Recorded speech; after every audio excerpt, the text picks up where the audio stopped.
அனைத்து நண்பர்களுக்கு வணக்கம். This video sponsor by school of business organisation Tiruvannamalai. இவங்க வந்து டிஜிட்டல் மார்க்கெட்டிங் கம்பெனி நடத்தி வராங்க.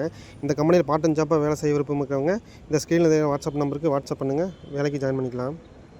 ஸ்கிப் பண்ணாதீங்க. பெரிய தப்பு. தினம் ₹300 சம்பாதிக்க அரிய வாய்ப்பு. இன்ஸ்டாகிராம், ஃபேஸ்புக் பயன்படுத்த தெரிந்தால் போதும். Content post and content publishing மூலமா தினம் ₹300 சம்பாதிக்கலாம். இந்த வேலை செய்ய 5 நிமிடம் போதும். Work training support, group communication support, all language customer live chat support. முக்கியமா சொந்தமா ஒரு பிசினஸ் ஸ்டார்ட் பண்ற அளவுக்கு உங்களால கற்றுக்கொள்ளவும் முடியும், சம்பாதிக்கவும் முடியும். இந்த வேலை வாய்ப்பு வழங்குவது 5 வருடத்திற்கு மேல ரன் ஆகிட்டு இருக்க நம்ம தமிழ்நாட்டு company school of business organisation private limited. மேலும் விவரங்களுக்கு டிஸ்கிரிப்ஷன்ல கொடுத்திருக்க நம்பருக்கு வாட்ஸ்அப் பண்ணுங்க.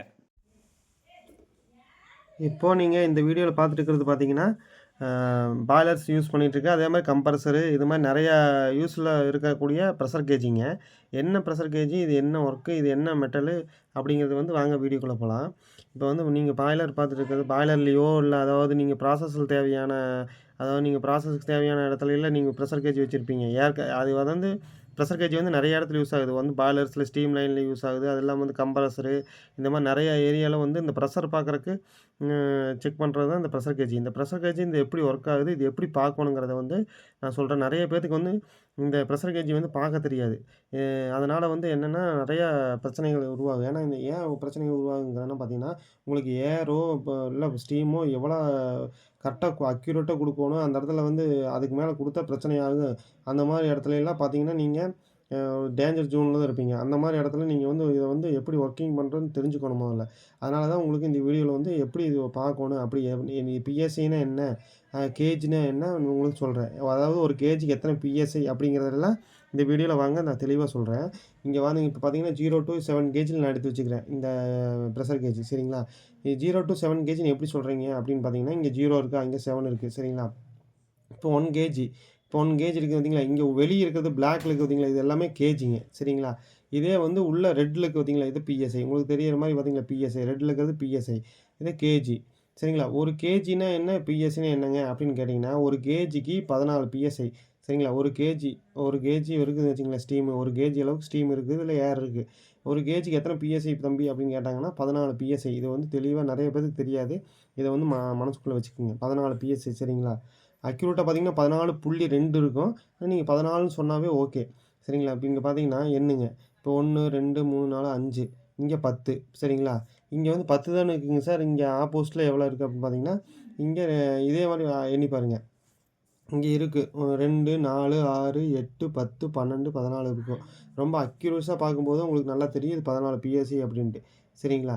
இந்த மாதிரி நீங்கள் எண்ணிக்கலாம். இங்கே ஒரு 1, 2, 3, 4, 5, 6, 7, 8, 9, 10 அந்த மாதிரி எண்ணுங்கும்போது உங்களுக்கு தெரியும். 2 2ஆக எண்ணிக்கிங்க. அந்த மாதிரி எண்ணும்போது உங்களுக்கு என்ன எத்தனை பிஎஸ்சி போகுதுன்னு உங்களுக்கு தெளிவாக தெரியும். இந்த மாதிரி நீங்கள் ஒரு கேஜிக்கு எத்தனை பிஎஸ்சின்னு கேட்டால் 14 பிஎஸ்சின்னு சொல்லுங்கள். அதே மாதிரி எப்படி இந்த எத்தனை கேஜி ப்ரெஷரில் இருக்கிற ப்ரெஷர் கேஜி அப்படின்னு கண்டுபிடிக்கணும்னா ரொம்ப ஈஸி. அவுட்டரில் அது எப்போவுமே வந்து பிஎஸ்சி வந்து இன்னில் வச்சுருப்பாங்க. எந்த ப்ரெஷர் கேஜியாக இருந்தாலும் உங்களுக்கு மேக்ஸிமம் வந்து அதர் கண்ட்ரிஸ் ப்ரெஷர் கேஜி தான் மாறுது.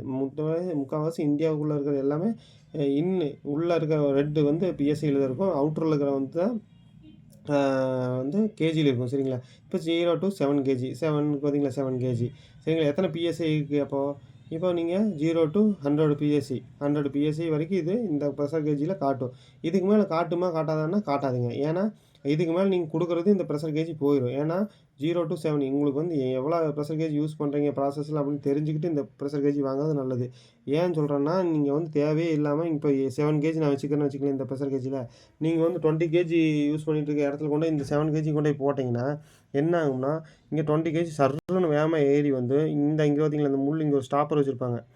இங்கே ஒரு புல்லட் டைப்பில் இங்கே ஸ்டாப்பரில் வந்து ரிட்டர்ன் வந்து 7 கேஜிக்கு தாண்டிடுமாச்சு 20 கேஜினா. அதாவது 8 கேஜியாக இருந்தால் கூட இங்கே வந்துடும். அதனால் என்ன பண்ணணும்னா, நீங்கள் 7 கேஜினா 7 கேஜி யூஸ் பண்ணுற இடத்துக்கு 7 கேஜி போடுங்க. முடிஞ்ச வரைக்கும் எச்சாவே போட்டு வைங்க. 4 கேஜி யூஸ் பண்ணுறீங்களா 7 கேஜி வாங்கி போகிறது தப்பு இல்லை.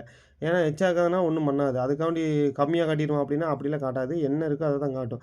சரிங்களா? இப்போ 7 கேஜி இப்போ 20 கேஜியில் கொண்டு போய் போட்டிங்கன்னா இங்கே நேராக வந்து இந்த முள் ரிட்டன் வந்து இந்த இடத்துல ஸ்டாப் ஆகி நின்றுச்சுன்னா உள்ளே இருக்கிற மெக்கானிசம் இப்போ ஃபெயிலியர் ஆயிரும். அதுக்கப்புறம் எரர் காட்ட ஆரம்பிச்சிடும். மறுபடியும் நீங்கள் விட்டுட்டிங்கன்னா மறுபடியும் இங்கே வரும்.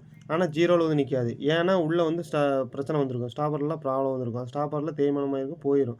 அதனால தான் எக்காந்து கொண்டு கரெக்டான பிஹெச்ல வந்து வாங்கிக்கோங்க. அப்போ 2வது இங்கே என்ன ஆயில் மாரி இருக்குது அப்படின்னு கேட்டிங்கன்னா, இது வந்து ஆயில். ஏன்னா இது வந்து கூல் பண்ணுறதுக்கு நீங்கள் ஸ்டீமில் கொண்டு யூஸ் பண்ணும்போதோ, இல்லை ஏர்ல யூஸ் பண்ணும்போது இது ஹீட் ஆக வாய்ப்பு இருக்கும். அப்படி ஹீட் ஆகிட்டு இருக்கும்போது என்ன ஆகும்னா, இந்த முள்ல தேய்மானம் அதாவது நெறைய பிரச்சனைகள் வரும். இந்த ஷீட்டுலாம் இருக்கும் பார்த்தீங்களா, இந்த ஷீட்லாம் வந்து பர்ன் ஆயிரும். அப்புறம் உங்களுக்கு ரொம்ப பிரச்சனை வந்து அதெல்லாம் ஹீட்ட குறைக்கிறதுக்கு தான் இந்த ஆயில் யூஸ் பண்ணுவாங்க. சரிங்களா? இதுதான் இந்த ப்ரெஷர் கேஜில யூஸ் பண்ணுற இதாது. நெக்ஸ்ட் வீடியோல பார்த்தீங்கன்னா, உள்ள என்ன மெட்டல் யூஸ் பண்ணிக்கிறாங்க, அப்புறம் என்ன இது ஆயிலு, என்ன மாரி ஒர்க் ஆகுது, இது எப்படி இந்த ஸ்டீம் உள்ள போகுமா, இல்ல வாட்டர் தான் உள்ள இருக்குமா அப்படிங்கிறத நெக்ஸ்ட் வீடியோல உங்களுக்கு சொல்லிக் குடுக்க போறேன். இந்த ஸ்கிப் பண்ணாம பார்த்தீங்கன்னா தான் ஒவ்வொரு வீடியோலும் உங்களுக்கு நான் சொல்றது என்னன்னு தெரியும். அதே மாரி கன்டினியூஸா என்னோட வீடியோஸ் பார்க்கறதுக்கு நீங்க வந்து சப்ஸ்கிரைப் பண்ணி வச்சுக்கங்க. அப்படின்னா தான் உங்களோட நோட்டிஃபிகேஷன்ல என்னோட வீடியோஸ் வரும். நன்றி, வணக்கம்.